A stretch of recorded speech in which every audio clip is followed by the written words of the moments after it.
Ada pihak-pihak tertentu, entah itu orang, entah itu organisasi, entah itu kelompok masyarakat yang masih sangat kecewa dengan Jokowi, yang dinilai manuver politiknya di akhir kekuasaannya itu sangat ekstrim.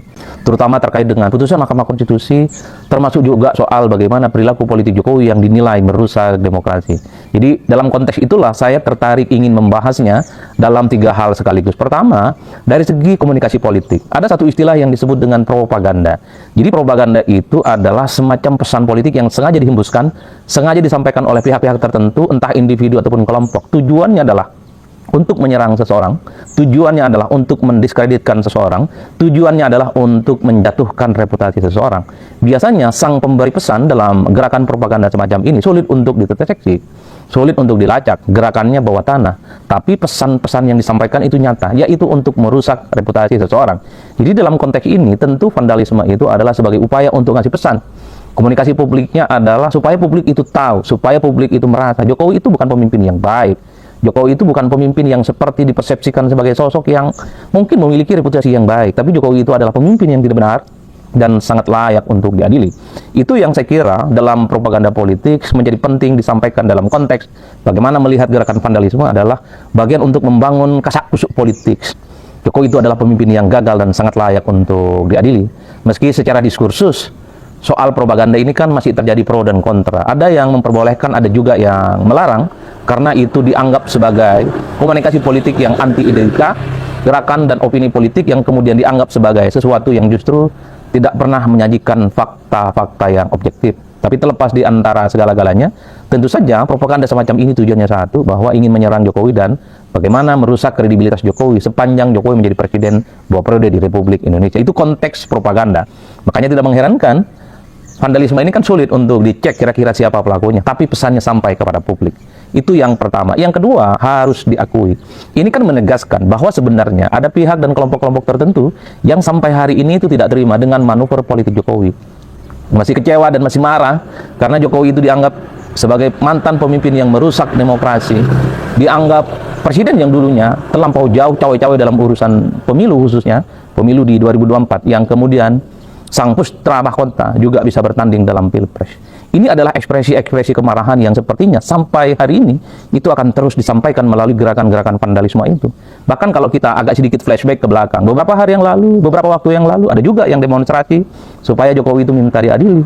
Bahkan ada yang disebut dengan Nurani 98, mantan-mantan aktivis 98 mendatangi KPK berbekalkan data OCRP yang menyebut Jokowi bagian dari salah satu pemimpin terkorup di dunia untuk segera diusut. Itu kan adalah ekspresi dari sebuah kemarahan dan kekecewaan secara politik yang sampai hari ini masih cukup nyata. Bagaimana Jokowi itu hampir setiap hari selalu mendapatkan protes dan perlawanan, terutama dari kelompok-kelompok aktivis dan kelompok-kelompok kritis. Mungkin Jokowi ini adalah mantan presiden pertama kali di Indonesia setelah tak lagi jadi presiden, terus dirongrong, terus dikritik, dan bahkan ada pihak-pihak yang kemudian meminta supaya Jokowi itu diadili. Nah, tapi yang paling menarik adalah yang ketiga, soal respon Jokowi. Seperti biasa, respon Jokowi itu kan datar-datar saja. Respon Jokowi itu pendek, dan responnya itu terkesan tidak menganggap bahwa gerakan vandalisme dan serangan-serangan yang mengarah kepada dirinya itu adalah sesuatu hal yang penting. Itu adalah gaya khas dari Jokowi. Tapi secara persamaan, Jokowi itu ingin menunjukkan semakin Jokowi diserang, semakin Jokowi itu dihujat, Jokowi selalu menunjukkan bagaimana kemesraan dan kedekatannya dengan rakyat. Ya terbukti misalnya rumahnya Jokowi itu kan hampir setiap saat menunjukkan bagaimana antrian yang cukup panjang hanya sekedar bertemu dan berselfie dengan Jokowi. Di berbagai tempat, di acara-acara tertentu masih banyak orang-orang yang juga ingin selfie dan foto bersama dengan Jokowi. Itu adalah yang saya sebut sebagai kontra narasi dari Jokowi. Bicaranya pendek, tapi pada saat yang bersamaan Jokowi menciptakan satu peristiwa politik bahwa Jokowi itu semakin dekat dan semakin dicintai oleh rakyatnya. Setahu saya, ini adalah gaya komunikasi politik khas Jokowi. Kalau dikritik membabi buta, kalau diserang membabi buta, dihujat terus-menerus, Jokowi pasti menunjukkan sebuah aktivitas yang sangat populis, sebuah aktivitas-aktivitas yang terkesan dekat dengan rakyat. Ya, teman-teman, penjelasan dari Adi Prayitno soal Pak Jokowi itu adalah penjelasan yang realistis dan tentu itu adalah fakta yang terjadi. Kenapa, teman-teman? Karena penjelasan dari Adi Prayitno selaku pengamat politik ini memberikan fakta-fakta yang terjadi bahwa ada kelompok tertentu yang tidak suka dengan Pak Jokowi, ya, apalagi sangat-sangat tidak suka ketika di akhir pemerintahan Pak Jokowi, apalagi ketika anaknya Gibran Rakabuming Raka maju sebagai calon wakil presiden dan lolos teman-teman akibat dari putusan Mahkamah Konstitusi Anwar Usman. Walaupun Anwar Usman sekarang tidak lagi menjabat sebagai hakim konstitusi karena sudah pensiun teman-teman, maka putusannya itu sangat-sangat ya diingat sampai sekarang. Nah, kelompok-kelompok yang tidak suka dengan Pak Jokowi sering sekali menarasikan hal-hal untuk ya supaya Pak Jokowi diadili, supaya Pak Jokowi dihukum, ditangkap dan lain sebagainya. Kemudian ada juga tokoh yang pro dengan Pak Jokowi. Ya, sering sekali mereka melihat bahwa apapun yang dilakukan oleh Pak Jokowi, baik itu salah atau benar, maka pandangan mereka tetap positif kepada Pak Jokowi. Nah, tentu dua kelompok ini saling bertentangan teman-teman. Ya, yang satu menyerang Pak Jokowi, yang satu membela dari Pak Jokowi. Memang ketika ada orang yang menyerang dari Pak Jokowi, maka ya Pak Jokowi tidak banyak berkata-kata, tidak banyak mengklarifikasi satu dua kata yang disampaikan oleh Pak Jokowi. Dan setelah itu nantinya ada tindakan-tindakan politik yang terjadi atau yang dilakukan oleh Pak Jokowi, seperti disinggung oleh Adi Prayitno tadi, bagaimana masyarakat ya berbondong-bondong ke rumah Pak Jokowi hanya untuk melihat Pak Jokowi, hanya untuk menanyakan keadaan Pak Jokowi, hanya untuk selfie dengan Pak Jokowi dan lain sebagainya. Nah, itu artinya bahwa tentu cara ini untuk mematahkan ya bagaimana dengan narasi-narasi yang terjadi, yang ada, yang tersebar luas di masyarakat, bagaimana dengan ya adili Jokowi dan lain sebagainya. Itu cara itu mematahkan hal-hal tersebut, sehingga ya dengan cara itu maka seakan-akan Pak Jokowi ini walaupun hanya sebagai mantan presiden yang sudah menyelesaikan tugasnya sebagai presiden, tetapi masih dekat dengan rakyat. Ya, tetapi masih rakyat membutuhkannya. Ya, rakyat masih peduli akan Pak Jokowi. Ya, rakyat masih ingin bersama dengan Pak Jokowi, selfie dengan Pak Jokowi seperti dulu ketika dia menjadi seorang presiden. Nah, ini adalah sesuatu fakta yang terjadi di negara kita, ya, dan tentu ini adalah permainan politik. Ya, kita tahu bahwa Pak Jokowi juga adalah ya salah satu tokoh yang memainkan langkah politiknya yang sangat-sangat santai sekali, tetapi itu sangat mematikan. Kalau lawannya terlalu tergesa-gesa, tidak melihat bagaimana langkah dari Pak Jokowi itu, maka lawan itulah yang akan jatuh. Makanya ya sering sekali ya Pak Jokowi itu memberikan umpan dulu, ya seakan-akan tidak tahu dan lain sebagainya. Nah, itu adalah cara jitu untuk bisa menjatuhkan lawan.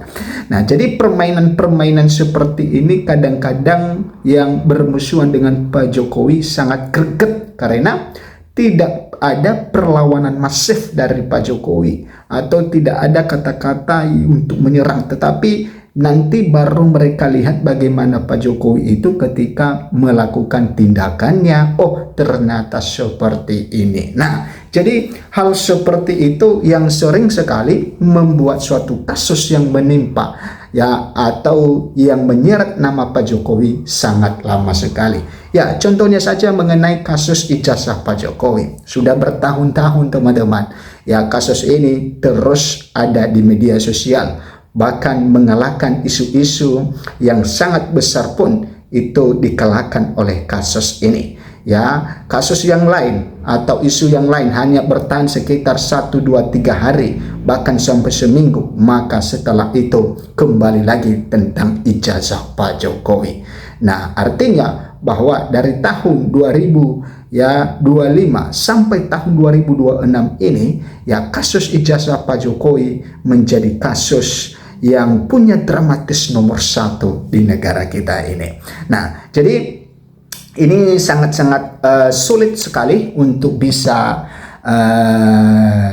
ya ditebak kapan selesai kasus ini, ya, karena sampai sekarang juga walaupun sudah ada yang jadi tersangka, maka belum juga ditahan dan dipenjara, dan sedangkan yang tersangka itu masih berani untuk berkuar-kuar bagaimana dengan kepalsuan ijazah Pak Jokowi. Nah, jadi ya bahkan ada yang sudah jadi tersangka, ya tiba-tiba di tengah jalan ya mendapat SP3 karena mereka lewat restoratif justice. Nah, jadi ini menjadi kebingungan bagi rakyat yang dulunya menyerang Pak Jokowi habis-habisan, yang dulunya menjadi gardan terdepan untuk mengungkap keaslian ijazah Pak Jokowi, yang punya alasan bahwa ini adalah dari ahli forensik, ya, penelitian forensik dan lain sebagainya, memiliki alasan seperti itu, tapi ujung-ujungnya meminta maaf kepada Pak Jokowi, ujung-ujungnya ya meminta restoratif justice, ya, sehingga ini menjadi kebingungan ya masyarakat bagi peneliti-penelitian sekarang, ya, apakah memang benar ya dari awal itu benar yang dikatakan, apakah sampai akhirnya. Tentu seperti yang pernah disampaikan oleh Resmond Hasiholan Sianipar,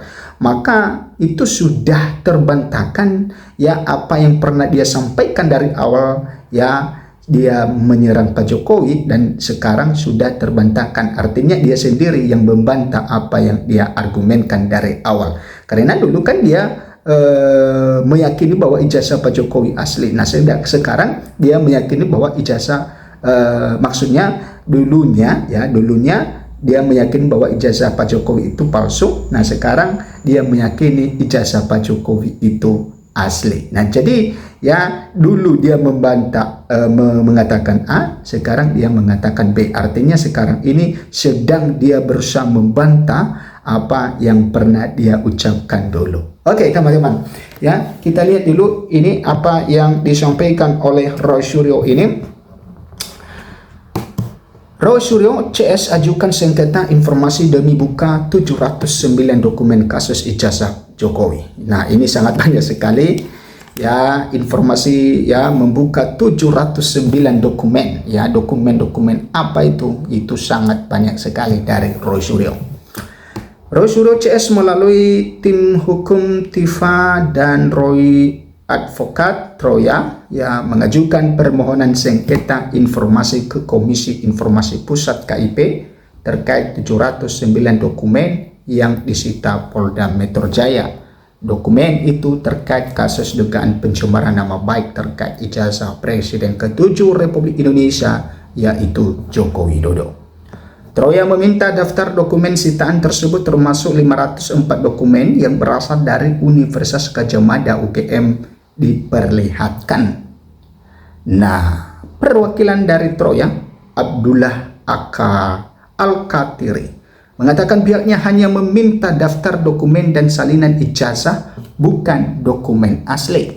Permintaan kami itu hanya dua. Satu adalah salinan ijazah Pak Jokowi. Jadi salinan itu bukan asli, ya, tapi fotokopi, ya, fotokopi istilahnya, tapi yang ada di Polda, kata Abdullah Al-Katiri dalam konferensi pers tim Troya di Tebet, Jakarta Selatan, Jumat 8 Mei 2026. Nah, kemudian teman-teman, Abdullah menyebutkan bahwa permintaan informasi itu sebelumnya telah diajukan kepada pejabat pengelola informasi dan dokumentasi atau disebut PPID Polda Metro Jaya.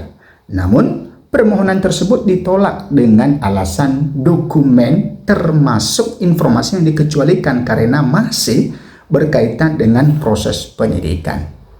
Nah, teman-teman, tanggal 27 Februari PPID telah menjawab lagi, memberikan informasi diminta permohonan dengan alasan bahwa informasi tersebut termasuk dokumen yang dikecualikan, katanya.